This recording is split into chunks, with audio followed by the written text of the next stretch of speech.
Bonjour et bienvenue à cette Rêve Théma consacrée à la gouvernance. Alors, nous sommes réunis jusqu'à 17 h environ pour des conversations, des face-à-face, des tables rondes, avec des dirigeants d'entreprise, bien sûr, mais aussi des administrateurs, des représentants syndicaux, des experts, des sociologues et des hommes politiques.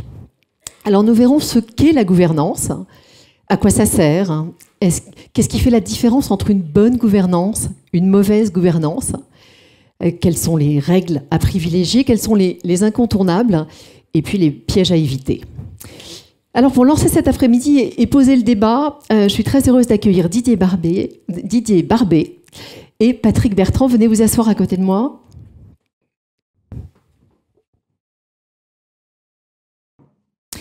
Alors Patrick Bertrand, vous êtes dirigeant d'Olnest, président du comité gouvernance des entreprises du MEDEF. Bonjour. Bonjour à toutes et tous et bonjour à ceux qui nous écoutent, parce que je sais que vous êtes nombreux à être connectés.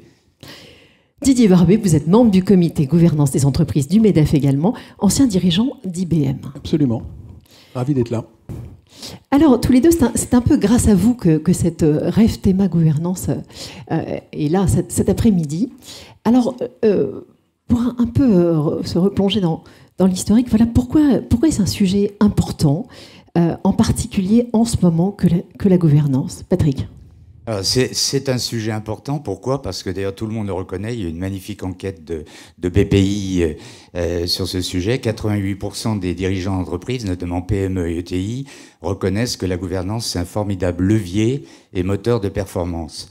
Par contre, en sous-jacent, il y a un préalable ou une forme de préambule. C'est-à-dire que si on considère que la gouvernance, la bonne gouvernance, puisque vous l'évoquez, c'est check the box, c'est-à-dire que je prends les codes et la loi et puis je mets en place ce qui est prévu dans les codes et la loi et que ça ne vit pas, à coup sûr, ça va pas être une bonne gouvernance. Et donc pour nous, la gouvernance, c'est beaucoup plus une attitude et un état d'esprit.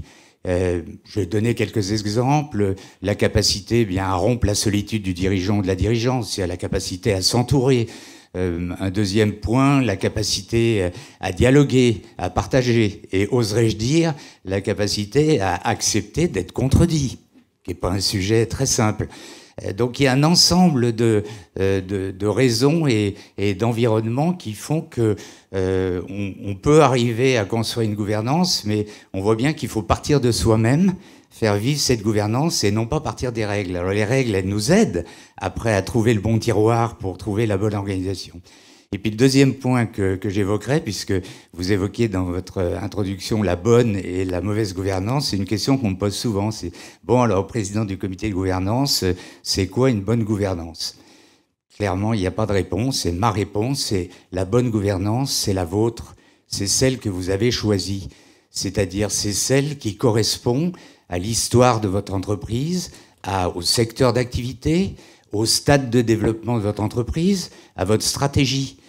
Ça n'est pas, encore une fois, quelque chose de plaqué et qui fonctionnerait pour l'ensemble des entreprises. Et les entreprises familiales sont un bon exemple, puisqu'il y a plein de situations très très différentes. Donc le fait d'adapter sa gouvernance à son entreprise, c'est aussi un facteur de réussite. Et bien sûr, à partir de là, il y a un certain nombre de propositions qui existent dans les codes, dans la loi, dans les témoignages qu'on peut avoir de collègues d'entreprise pour trouver le point qui va bien.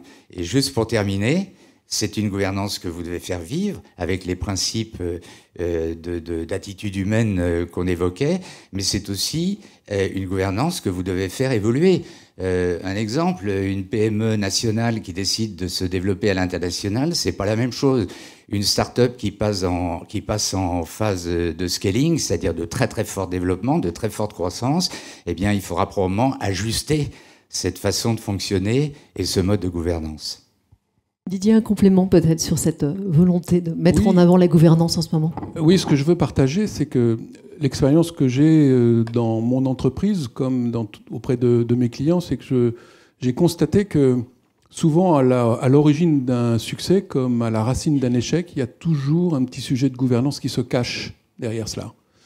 Et en fait, c'est dans la façon dont on prend les décisions et dont on les met en œuvre, c'est quel est le rationnel qu'on a développé. De quelle façon on a fait en sorte que cette décision soit bien comprise. Et enfin, de quelle façon elle a été communiquée. Et surtout, de quelle façon, dans sa réalisation, on reporte régulièrement. Voilà. Alors, Patrick fait du franglais, moi aussi, c'est un peu mes origines. Toi, c'est normal, toi. Oui, c'est un peu normal. Mais comment on rend compte? Voilà. La gouvernance, c'est aussi rendre compte à ceux que les entreprises et les collaborateurs, l'écosystème qu'on nous confie. Et tu as raison de dire que quand on constate, on est confronté à des difficultés. D'ailleurs, on va faire un webinaire sur ce sujet, gouvernance et difficultés des entreprises ou entreprises en difficulté. On s'aperçoit qu'il y a une gouvernance qui vivait plutôt bien. Il y a une difficulté qui apparaît, et là, patatras, conflit entre gouvernance et dirigeance, par exemple.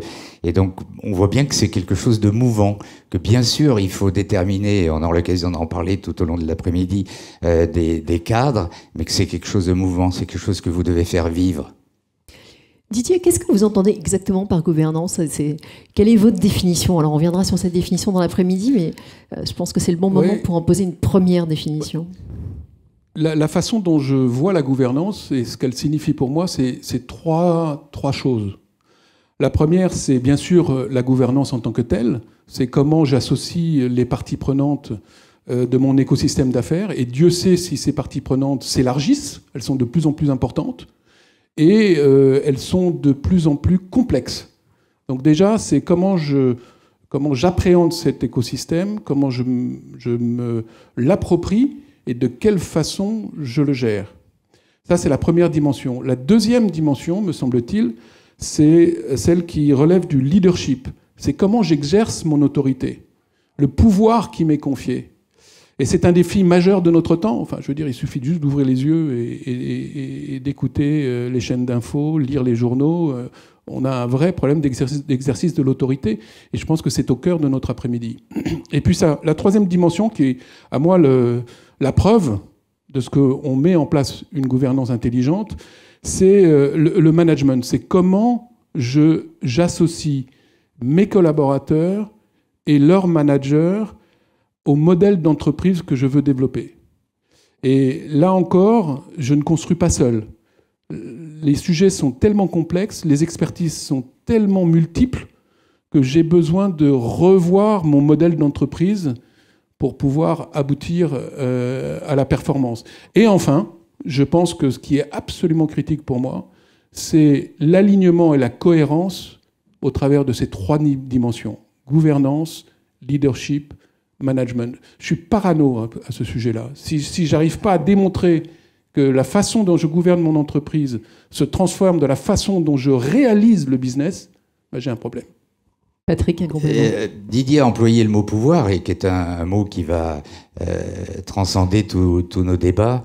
Je crois que ça aussi, c'est un point qui est important. Il faut absolument rompre avec cette idée parfois reçue, parfois vécue, que l'organisation d'une gouvernance interne, avec tout le panel de possibilités que j'évoquais, c'est pas un abandon du pouvoir de décision.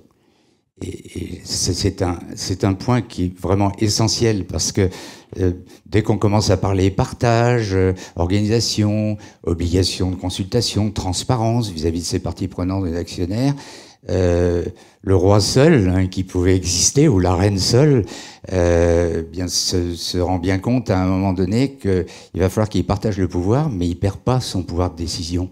Et je crois que c'est un élément qui est essentiel. On parle beaucoup de réorganisation du mode de fonctionnement interne des entreprises, en parlant beaucoup d'horizontalité versus le vertical, mais même dans l'horizontalité, quand vous créez non pas une organisation en mode hiérarchique, mais en mode projet, il y a bien quelqu'un qui décide, la chef de projet, parce qu'à un moment donné, on donne les directions. Écoutez, merci beaucoup à tous les deux. En effet, vous avez posé déjà les jalons de notre après-midi, et en tout cas de la prochaine table ronde. Partage du pouvoir, partage des valeurs. On se retrouve dans quelques instants pour cette table ronde. Merci beaucoup.